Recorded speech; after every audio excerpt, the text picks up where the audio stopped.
Hey, welcome back to the Tony Kinnett Cast here on the Daily Signal, nationally syndicated. Joining us is the one, the only Lathan Watts, and we're going to get into some of the details on a brand new op-ed of his over at the Federalist that you absolutely need to read. But first of all, a very happy belated Constitution Day to you, sir. Yes, and to you too. Thanks for having me.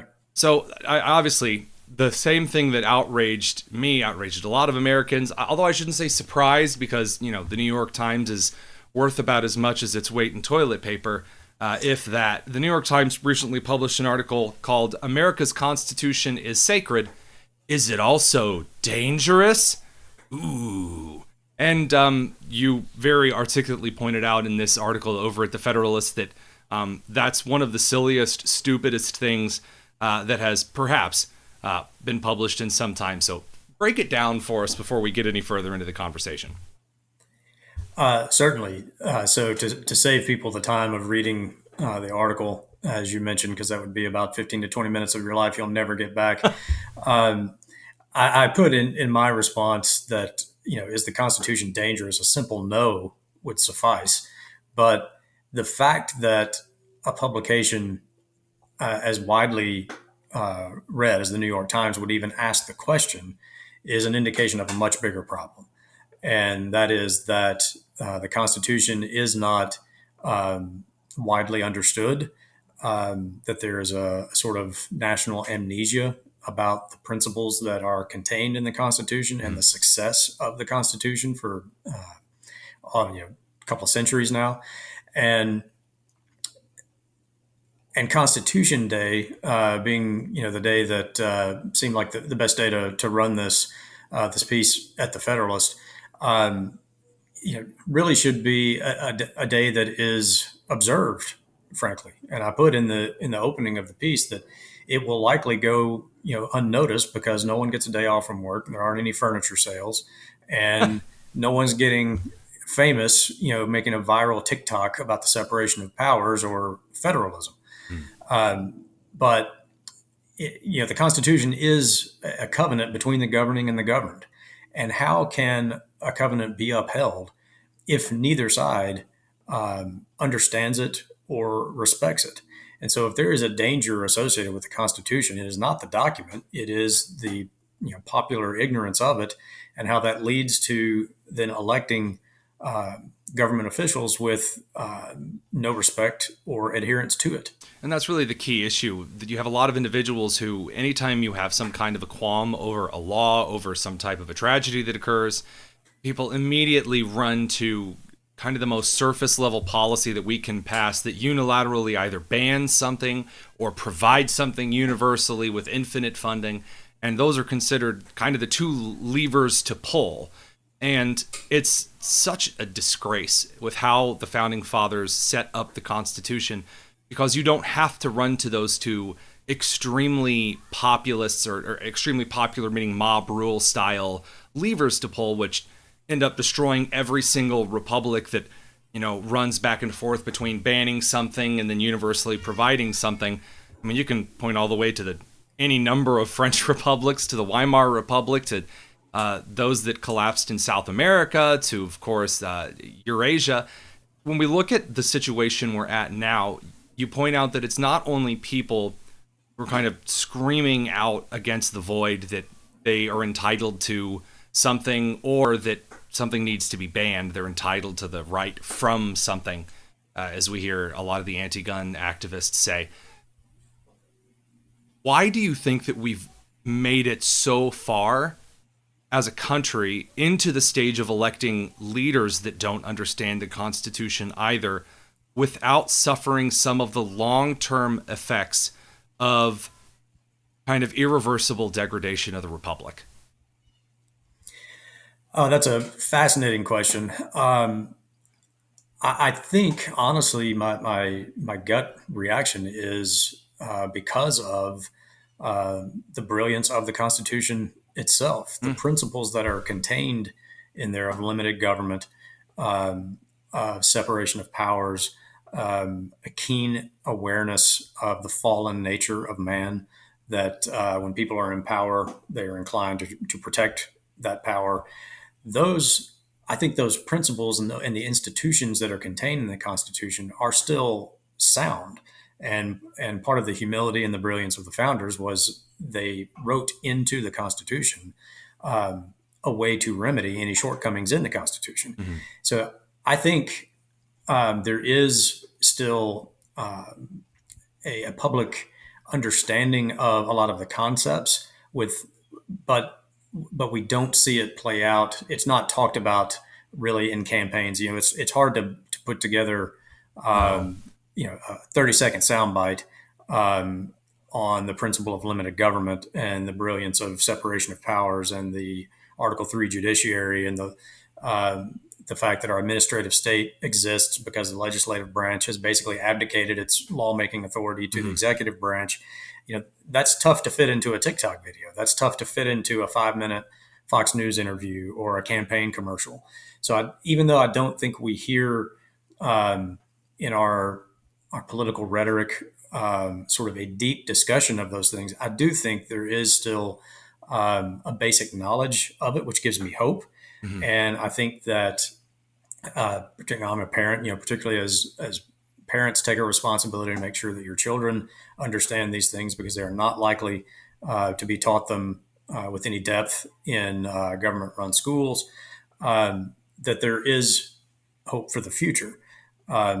So, anytime that liberty is, waxed and waned, it's never gone completely. There's always the opportunity to work back towards that ideal and the principles set up in the Constitution. Well, there's a lot of threads to pull on from there, including where I was kind of planning on going, which was talking about, of course, Congress kind of abdicating a lot of its leadership towards the regulatory state and federal agencies. There are a lot of campaigns these days that, let's see if I can frame this correctly. It seems like they are advocating in their campaigns on both the left and, to a degree, the right, on moving away from the constitutional framework by tweaking things to suit kind of short-term temporary political needs, like packing and expanding the Supreme Court, or changing to a popular vote instead of an electoral college, or changing to a nuclear option in the Senate, or changing, you know what I'm saying, these kinds of small increments that have taken a long time to pull apart what the founders intended. But you and I agree on that. Most of my listeners understand that. We know that. So let's move in a slightly different thread that you put out there. I can't help pulling. You have kids? Yes, sir. 2 daughters. Awesome. So I have 2 kids as well. There were a lot of things that I didn't know about kids that I really didn't bother to learn until I had children, because I didn't really need to know them. And once I started learning about kids, I really got into learning all kinds of things about babies and toddlers that I had no idea even existed as things that we had looked into. And I think that if I can tie this thread to another loose thread, as individuals get older in this country, they often get more conservative. Do you think that one of the reasons people become more conservative as they become older is that they start to encounter things that I've never really needed to know about the Constitution until this point? Now you have a lot of adults that I have seen, like I know Hillsdale offers an adult college course on the Constitution. There are a lot of kind of newer trends of adults going and learning U.S. civics they didn't get in schools. Do you think I'm kind of rabbit hunting and trying to make something out of nothing, or do you think there might be a connection there? No, I think there could be a connection there. I think it was Winston Churchill who said, if you're not a liberal when you're young, you don't have a heart. If you're not a conservative when you're old, you don't have You a don't brain. have a brain. I love that. Yeah. I think some of it is the point that you raised, that the older you get and the more you encounter or become more aware of your interaction. Kind of forced to reckon with government. Exactly. I mean, for me, it was a teenager, the first paycheck I ever brought home, and having my dad. Why is show FICA me getting what all so of much these- of my money? Who is this FICA guy? Why is he taking my, yeah. And my dad going through it with me, like, this is federal income tax, this is Social Security. And by the way, that's probably going to be bankrupt by the time you're old enough to get it. So you should probably plan for your own retirement. The older you are, the more maybe you become aware of it. Also, I think with age, you have more experience to see the results and the outcome of some really well-intentioned policy that was enacted. That's a really and good then point. you have to live with it. So, I'm a Gen Xer. we're the generation that people just sort of forget about. But like the Boomers and the Gen Xers among us, we've lived with, and my grandparents, who came out of the Great Depression and through the New Deal. I mean, they lived with the results of those well-intentioned policies in the New Deal that really only lengthened and deepened the Great Depression, did not resolve it at all. And I know that they, my own family, then sort of developed a healthy skepticism about big government programs designed to fix things. No wonder Reagan's because they line, lived "I'm through from his, I'm from the government, and I'm here to help," being the biggest joke of all time. No wonder that resonates Yeah. so well with the Boomer crowd. Yeah, I think so. I mean, as you said, I think Reagan called those the scariest words in the English language. Yeah. Yeah, absolutely. I think that that is definitely a factor that, as I said, you start to interact more with government regulation, with taxation. Once you have kids of your own, you know, you know, I probably wasn't as invested in or paying as close attention to what was going on in public schools until my children became old enough to be entering school. Right. And then, I was paying really close attention. And thankfully, we had a very good classical charter school in our community that we were able to send them to. And we were very happy with the results. So, yeah, I agree with you that over time, and also, you mentioned folks like taking the classes at Hillsdale, particularly, if you're retired and you have a little bit more time to do things like that. It's a great resource. I say all the time that, people, you don't have to be a lawyer and you don't have to be a constitutional scholar, but you do need to know enough about the Constitution and your rights to know when they're being violated. And to know that there are, folks like us at Alliance Defending Freedom who are willing to stand with you and defend those rights. That's a great point, and I'm glad that you segued into that. And by the way, just for a fun fact here, those listening to the podcast version of this right now or watching on the YouTube side of this extended long-form interview will know that we've gone over the radio time, but I can't help it. I love hearing the point that you just made because it hits home to me specifically. I noticed when I was driving to church with my wife on Sunday that I started comparing a situation in our lives to this section of an alternate history book series by Harry Turtledove.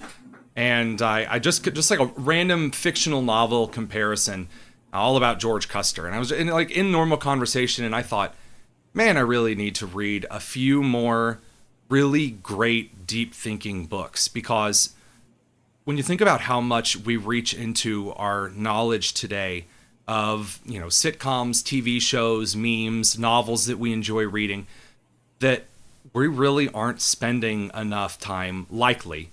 Although I really enjoy reading Alliance Defending Freedom briefs. I know I might be weird in that way, but I like keeping track of the kind of stuff you guys are doing. Also, they're not written. So you're the one. Yeah, I know.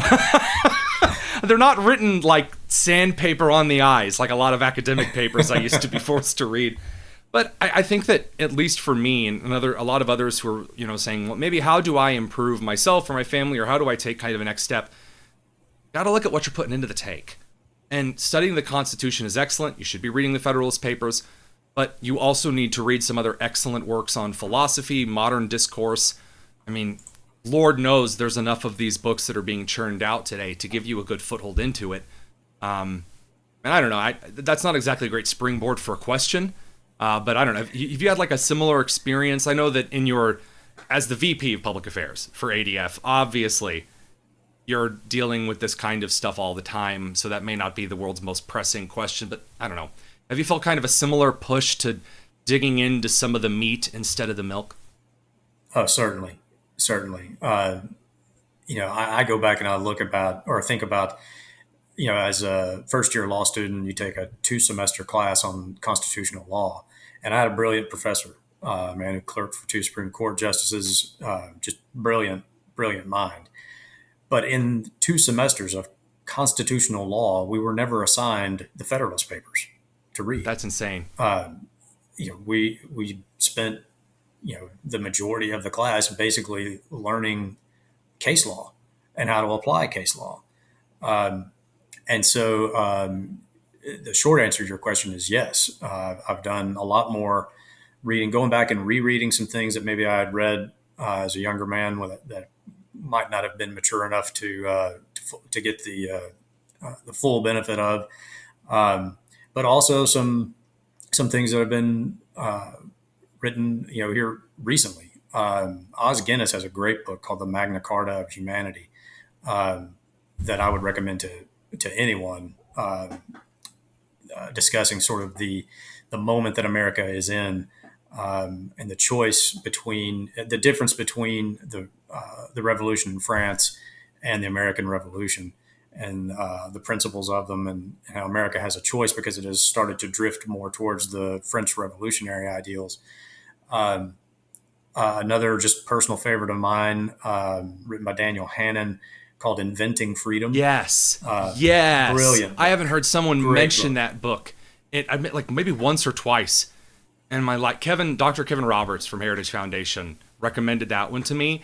I went through that one almost in like 2 flights and a layover. I mean, I couldn't put it down. It is hard to put down. Oh man, I'm sorry. I try to kind of keep eyes with the interview subject whenever I'm doing kind of an interview for the show. But whenever you get into like listing books, I can't help but try to add them to an Amazon list, because a lot of these I know I'll never read. No problem. Just being transparent with everybody here, but I don't know. I feel as though I'm optimistic because these kind of conversations are happening, and that's such a podcasty thing to say. But really though, the progress that you guys are making at ADF only comes from individuals who are cognizant and proficient enough in constitutional law, in the framework of this republic, in the importance of the endowment of rights by our creator, in order to fight for them. It's one thing to fight for it short term, but it's another thing to devote your life into the kind of marathon struggle of keeping the tree of liberty watered, not just with the blood of patriots and tyrants, but the sweat of citizens, ensuring that that tree grows healthily. I could not have said that better myself. Our founders assumed that the American people would be the first line of defense for our liberty. And that, as I said before, you cannot defend it if you don't know what it is, if you don't understand enough about the Constitution and its intent to know when either your personal rights are being violated or something is going on, maybe in your community or whatever. And as I said, you don't have to be a constitutional scholar or an attorney, but there's a place like Alliance Defending Freedom full of people like that who are willing to stand with you if you find yourself in a position that the Constitution was written to prevent you from ever having to face. I mean, the First Amendment, just take religious liberty, is designed to make sure that no one is ever in the position of having to choose between obeying their conscience and obeying the government. But we've seen it happen over and over and over again. And I'm glad that you mentioned that it takes sometimes years, because our clients have to persevere through these things for sometimes many years to finally get it resolved. And I think what keeps them motivated is they understand, especially a case that's going to go to the United States Supreme Court and set precedent for every American. They understand that it's their case, and we as attorneys are obligated to fight and win for them. But that case is now bigger than them. It is going to protect freedom for generations. Well said. And that's the generational type win that we pursue. I've been blessed enough to win 15 times at the Supreme Court in the last 12 years for people like Lori Smith and Jack Phillips, who went to the Supreme Court. Jack Phillips, who is still in court here now, a decade later. You want to talk about marathons? That man is. You ever see those? Exactly. You ever see those bumper stickers that don't just have like the marathon number on it, but like 2, 3, or 4 times the number of the marathon length? Right. That's what I think of when I think of Jack. Like, my goodness, that man has got some fortitude to fight the battles he's fighting. Absolutely. His legal odyssey is now longer than the Trojan War. Odyssey and an Iliad wrapped into one. Exactly. So, but we have reason to believe that this last case at the Colorado Supreme Court, since we won the 303 creative case at the U.S. Supreme Court, if the Colorado Supreme Court applies that precedent correctly, It should be a win for Jack, and hopefully this man can be finally left alone to just live his life according to his beliefs and run his business. I think that's very, very well said. Guys, you should be following the Alliance Defending Freedom. Of course, you can find their stuff over at adflegal.org. If you've listened to the show, watched the show ever, you will already know that the adflegal.org link will be in our description. It's also been on the Chiron during this entire interview. Lathan Watts, Vice President of Public Affairs, your first interview on the show, but Lord willing, not your last. I really enjoyed hearing the kind of passion that you guys have for defending the Constitution, not to gain yourselves a bunch of money, not to gain yourselves a bunch of prestige, not to gain yourself huge hits on media, because my show is certainly no huge, pillar of achievement for a media interview, but because you guys are very passionate about ensuring that the rights, the constitutional and endowed rights of all Americans, regardless of political ideology, race, creed, religion, are upheld and defended. And really appreciate your coming on today to talk about it. Oh, thank you so much. Happy to do it, and would be thrilled to come back anytime. Thank you.